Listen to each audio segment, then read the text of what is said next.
Numbers chapter 23. Then Balaam said to Balak, build 7 altars for me here, and prepare for me here 7 bulls and 7 rams. And Balak did just as Balaam had spoken, and Balak and Balaam offered a bull and a ram on each altar.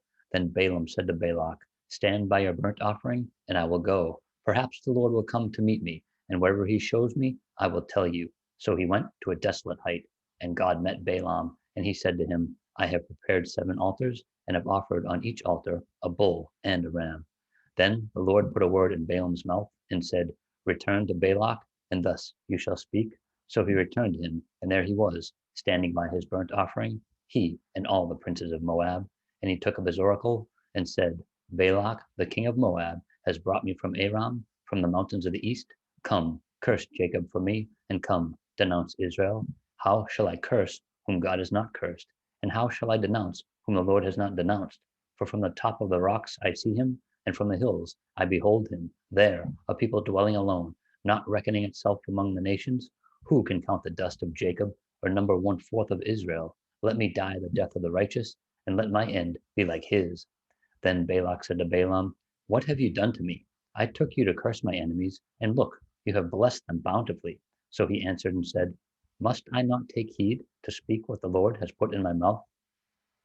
Then Balak said to him, please come with me to another place from which you may see them. You shall only see the outer part of them, and shall not see them all. Curse them for me from there. So he brought him to the field of Zophim, to the top of Pisgah, and built 7 altars, and offered a bull and a ram on each altar. Then he said to Balak, stand here by your burnt offering, while I meet with the Lord over there.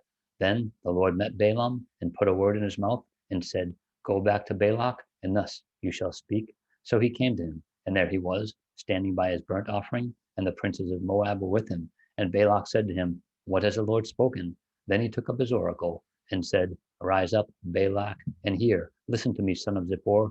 God is not a man, that he should lie, nor a son of man, that he should repent. Has he said, and will he not do? Or has he spoken, and will he not make it good? Behold, I have received a command to bless. He has blessed, and I cannot reverse it. He has not observed iniquity in Jacob, nor has he seen wickedness in Israel. The Lord his God is with him, and the shout of a king among them. God brings him out of Egypt. He has strength like a wild ox. For there is no sorcery against Jacob, nor any divination against Israel. It now must be said of Jacob and of Israel, oh, what God has done. Look, a people rises like a lioness, and lifts itself up like a lion. It shall not lie down until it devours the prey, and drinks the blood of the slain. Then Balak said to Balaam, neither curse them at all, nor bless them at all. So Balaam answered and said to Balak, did I not tell you, saying all that the Lord speaks, that I must do? Then Balak said to Balaam, please come, I will take you to another place.